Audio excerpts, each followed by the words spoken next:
legendary native kingdom, a legendary tribe, right? And all this car talk, again, connects to the Carolinas, Carolina. This Francisco reminds me of Esteban a lot. 147, we'll go in a deeper dive. But this Esteban was captured in 1522, this whole shipwreck situation. Portuguese military conquered the city in 1522. They captured Esteban. He's known as this first non-native, they say, explorer, invader, to make contact with the inhabitants of Mexico. And he's a nigga with a feather in his head. I said, damn. And then you got this whole shipwreck situation. Esteban's boat capsized. Half the men drowned. And that just reminds me so much of this Chicora flow. Now that we understand that, this is the land of abundant wealth, now that we understand that the Italian historian Peter Martyr de Aguirre identified the land of Prester John with Chicora.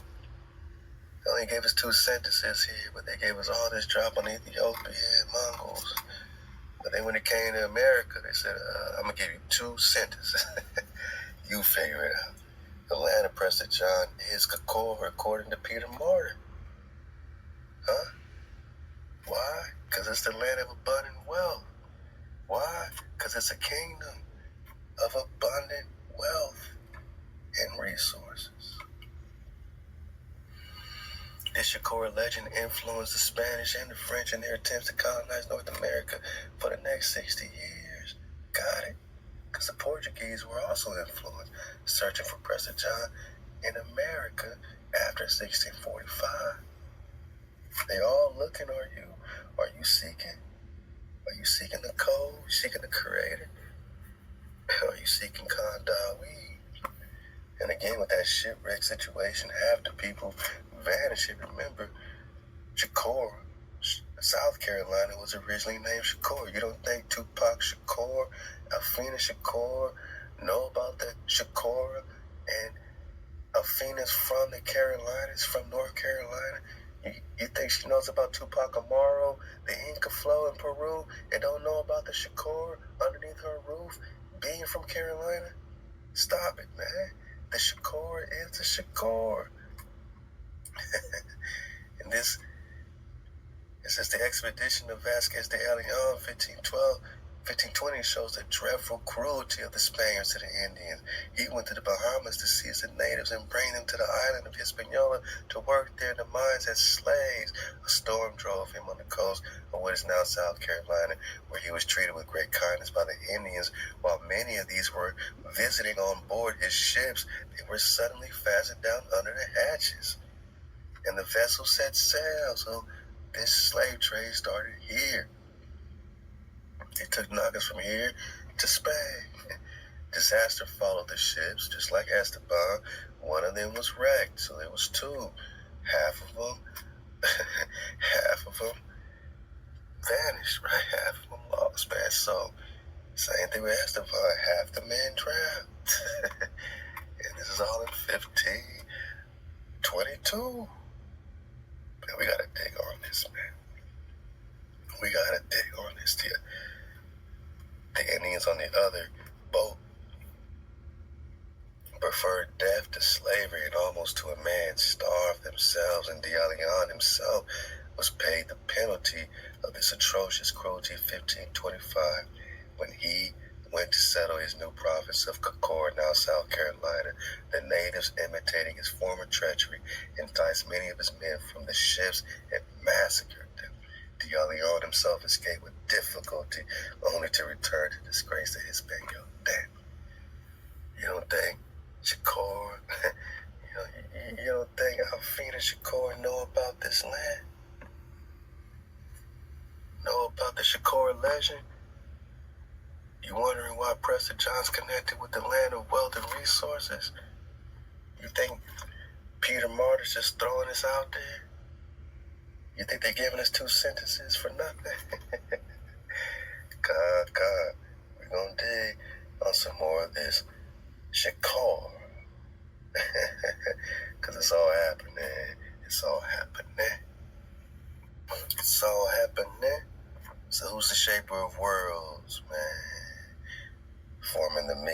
world Earth using the imagination of a child. In the history of Avalon, John acted as one of his four muses or Moses. And what does it mean, imagination of a child? What is this evil eye connected with Loki and them, the Defenders and the Avengers? They were tricked into battling each other. What does that represent in the Marvel? We back in the Marvel for the dismount, man. We out of here.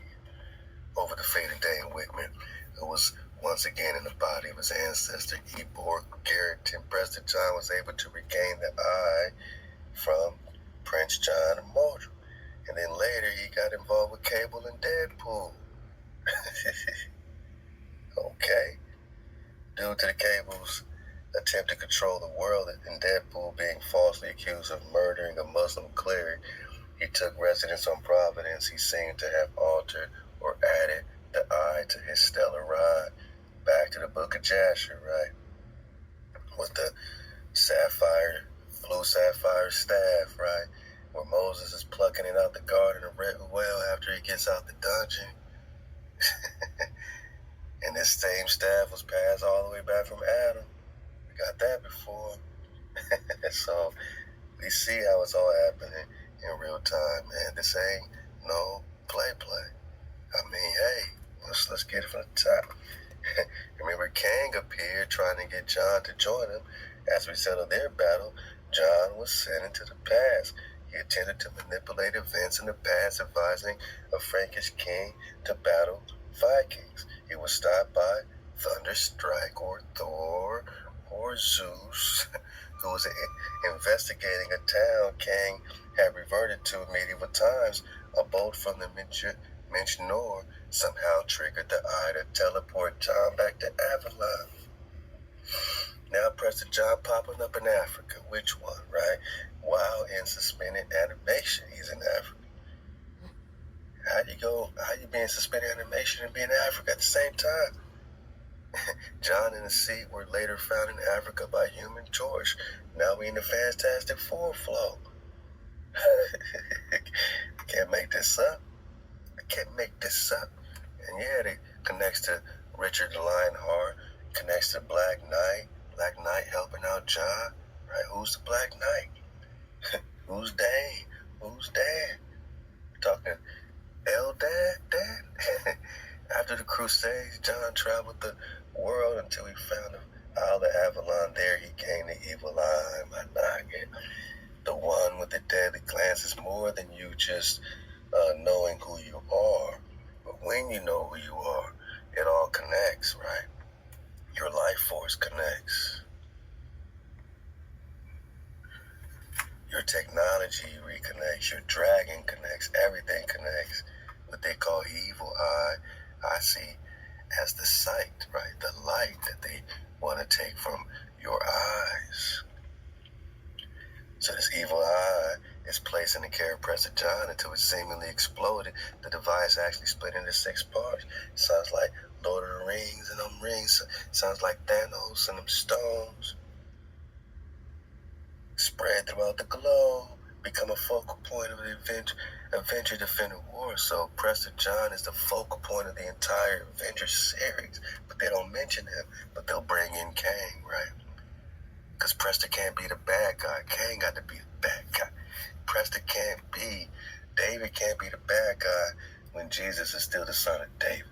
They need David to remain somewhat pure in order to retain this title. Just because they still in this title. Kang is just taking the title. GC's taking the title. Everybody's taking the title. But they don't want to talk about David. They don't want to talk about Prester John.